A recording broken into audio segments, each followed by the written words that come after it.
Salam à tous et je suis très heureux de vous retrouver pour une nouvelle vidéo. Ça y est, c'est fait. Walid Regragui vient d'annoncer sa liste de joueurs convoqués pour ce rassemblement de novembre. Et donc dans cette vidéo, on va clairement réagir à chaud à cette liste-là. Je vais vous dire un petit peu ce que j'en pense. On remarque qu'il y a seulement une seule surprise qui est réellement la convocation de Sofiane Diop. Moi, je vous le dis honnêtement, je m'y attendais absolument pas. Mais en tout cas, voilà, je vais vous donner mon avis par rapport à tout ça. On attendait un retour de Hamza Mendil, de Ryan Mahé. Au final, aucun de ces deux joueurs ne figure dans la liste. Donc voilà, il y a quelques rumeurs au final qui se sont avérées complètement fausses. En tout cas, comme d'habitude, juste avant qu'on commence avec cette vidéo, si ce n'est pas fait, je t'invite à t'abonner, à liker et à commenter cette vidéo. Et on va commencer directement avec la liste. Et donc Walid Regragui a convoqué au total 3 gardiens, exactement les mêmes gardiens qu'il a convoqués lors du rassemblement d'octobre, parce qu'on a Yassine Bounou, Mounir et Mehdi Benabid. J'ai rien à dire par rapport à tout ça. Je pense que quand même le gardien du Wydad aurait mérité d'être convoqué, mais justement le Wydad a enchaîné beaucoup de matchs ces derniers temps, donc peut-être que c'est pour cette raison-là réellement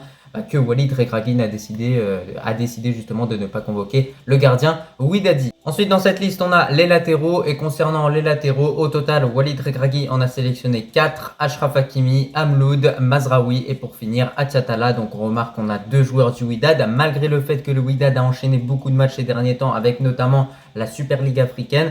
Walid Regragui reste fidèle à ses principes, fait confiance à ces joueurs-là qu'il connaît très bien étant donné qu'avant il a entraîné le Wydad. Et moi, je trouve que ça reste plutôt cohérent. J'aurais bien aimé voir dans cette liste Hamza Mendil parce que c'est un joueur que j'apprécie beaucoup et je trouve qu'il réalise plutôt une bonne saison du côté de son club. Et sinon, on a Achraf Hakimi et Mazraoui. C'est plus que cohérent. C'est réellement nos 2 latéraux qui logiquement devraient être titulaires pour la prochaine CAN. Alors, la dernière prestation d'Achraf Hakimi n'a pas forcément été super top face à l'AC Milan. Il a perdu beaucoup de duels et il n'a pas réellement été à la hauteur. Ça n'empêche pas qu'il réalise quand même une assez bonne saison du côté du PSG où il marque des buts, fait des passes décisives. Donc j'ai envie de vous dire que c'est un joueur qui va arriver avec un certain rythme, donc c'est positif pour ce rassemblement. Et en revanche, de l'autre côté, Mazraoui enchaîne masterclass sur masterclass. Bonne prestation face à Galatasaray, bonne prestation également dans le Klassiker face au Borussia Dortmund. Donc clairement, Mazraoui doit continuer sur cette lancée. On espère que ces bonnes prestations avec le Bayern vont se retranscrire justement avec le Moutahab. C'est vraiment ce qu'on attend de ce joueur-là. Donc voilà, hâte de le voir sous notre maillot. Mais sinon, après du coup, les latéraux, on a les défenseurs centraux. Et encore une fois, Walid Regragui est resté exactement sur les mêmes défenseurs centraux que lors du dernier rassemblement, avec tout simplement Abkar, Aguerd, Saïs et pour finir, Abdelhamid. J'ai pas grand chose à dire par rapport à ça, c'est un petit peu le même cas de figure que pour les gardiens. On est habitué à voir ces joueurs-là, ils méritent totalement d'être convoqués. Il y en a, c'est obligatoire qu'on les convoque. Aguerd et Saïs, ça va être nos titulaires.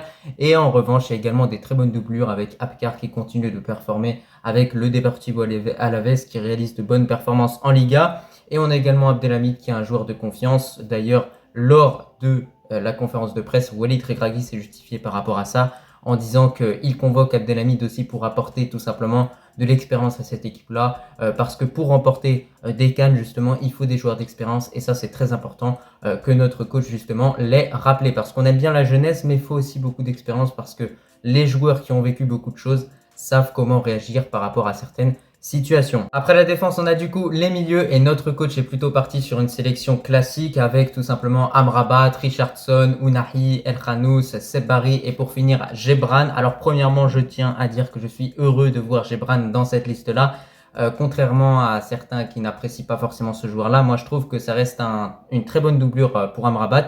El Azouzi est blessé, donc c'est pour ça qu'il a été convoqué sûrement. Mais surtout, ce qu'on remarque avec Gebran, c'est qu'il a vécu cette Coupe du Monde 2022 et c'est que récemment, avec le Wydad, en Super League africaine, il réalise plutôt des bonnes prestations. Donc il mérite totalement de faire partie de cette liste-là. Mais sinon, au niveau des milieux, on remarque qu'on a toujours ces milieux qui sont toujours convoqués. Amrabat, El Khanous, Ounahi. Mais il n'y a pas de Amala. Alors pourquoi Amala n'est pas convoqué ? Tout simplement parce qu'il est blessé. Donc voilà, pas de panique. C'est pas un choix stratégique de la part de Walid Regragui, c'est simplement que le joueur est blessé, donc c'est logique de le laisser au repos et de convoquer des joueurs qui sont réellement à 100%. Sinon, convocation pour Sebari, très heureux de le voir en équipe nationale, j'espère qu'il aura la chance de pouvoir s'exprimer durant ce rassemblement parce que franchement Sebari c'est vraiment un excellent joueur, il faut se le dire, et d'ailleurs n'hésitez pas à me donner votre avis par rapport à lui en commentaire.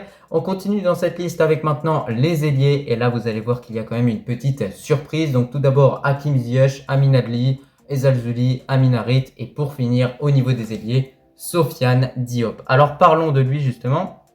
Il faut savoir que Nice réalise un très bon début de saison en Ligue 1 parce que le club s'est classé en tête du classement et c'est peut-être pour cette raison-là justement que Walid Regragui a convoqué Sofiane Diop parce que Sofiane Diop justement évolue du côté de Nice. Alors il faut savoir que ça reste un joueur très polyvalent, il pouvait effectuer un choix entre plusieurs nations, le Sénégal, la France et le Maroc parce qu'on le voit, son nom de famille c'est pas du tout marocain Diop, c'est plus un nom de famille qui est sénégalais plutôt qu'au marocain, mais on lui en veut pas, c'est pas grave, on lui souhaite quand même la bienvenue. On espère qu'il pourra performer du côté de notre équipe. Donc voilà, ça reste un joueur intéressant, plutôt bon techniquement, bon en dribble, qui va apporter de la percussion, qui a également une assez bonne accélération. En tout cas, voilà, moi j'ai hâte de voir ce que ça peut donner pour ce joueur-là.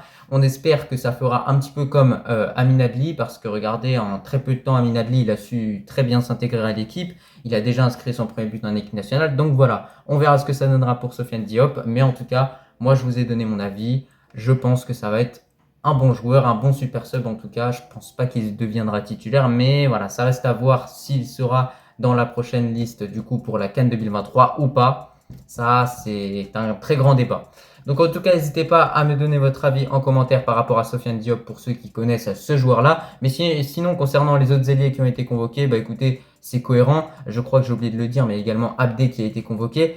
Donc voilà, c'est cohérent. Ziyech, on connaît. Ça va faire plaisir de le revoir en équipe nationale. En club, il enchaîne les bonnes et mauvaises prestations. Donc on espère qu'il va être un peu plus régulier. Mais sinon, j'ai pas grand chose d'autre à rajouter par rapport aux ailiers. Je trouve que c'est plutôt cohérent. Franchement, Amin Harit, on espère qu'il va continuer d'être en forme avec le Maroc et pourquoi pas inscrire son deuxième but en équipe nationale. Amin Adli également. Voilà, rien à dire, c'est propre. Et pour finir du coup au niveau de cette liste, on a tout simplement les buteurs avec Youssef En-Nesyri, Tissou Dali et Ayoub El Kabi. Encore une fois, c'est cohérent, on espère que En-Nesyri va enfin marquer avec le Maroc parce que ça fait plusieurs mois qu'on attend qu'il marque un but. On a eu vraiment plusieurs matchs où il s'est montré tout simplement invisible. Donc voilà, il va falloir peut-être qu'il se montre, qu'il se bouge devant pour tenter de marquer et de récupérer la confiance qu'il semble justement avoir perdu. Mais à part ça, il y a quand même des bons remplaçants à En-Nesyri avec Tissou Dali qui est vraiment en forme du côté du championnat belge avec la Gantoise. Il enchaîne vraiment les buts, donc c'est très bien. Il revient à un très bon niveau.